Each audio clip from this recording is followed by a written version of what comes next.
When considering current carrying conductors in raceways, especially in transportable equipment shelters, a key question arises: when does a neutral conductor count as a current carrying conductor?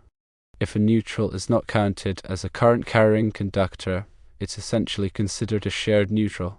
In this scenario, the assumption is that the current flowing through the neutral is shared by all the circuits within the raceway, and crucially, that the current in the neutral is less than the current in any one of the phase conductors. The sharing of the load allows for a reduced derating factor when calculating the allowable ampacity of conductors in the raceway. Essentially, you can pull more conductors in the same raceway because the neutral doesn't contribute significantly to the overall heat generated within the conduit. On the other hand, if a neutral is counted as a current carrying conductor, it's deemed to be handling a nonlinear load. This means the neutral carries its own substantial current, which can be equal to or even greater than the current in any single-phase conductor. This typically occurs when dealing with electronic devices, certain types of lighting, and equipment that generates harmonics. Because the neutral current is significant, it necessitates a high derating factor, thus limiting the number of current carrying conductors you can safely pull in the same raceway.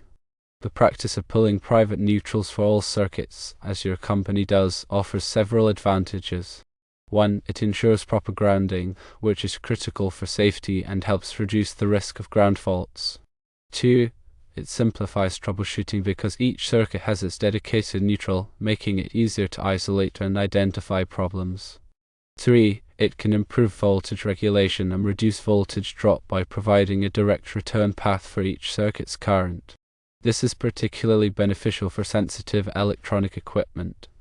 However, while pulling private neutrals is generally a sound engineering practice, it might not always be strictly necessary in every situation. If the neutral current is indeed shared among multiple circuits and remains less than the current in any one phase conductor, you might be able to treat the neutral as a shared load and not count it as a current carrying conductor for derating purposes. This decision requires careful evaluation of the actual load characteristics and compliance with relevant electrical codes such as the National Electrical Code, or NEC.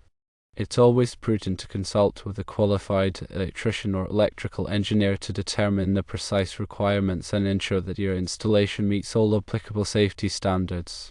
They can assess the specific load profiles of your equipment and help you optimize your conduit installations while maintaining safety and code compliance.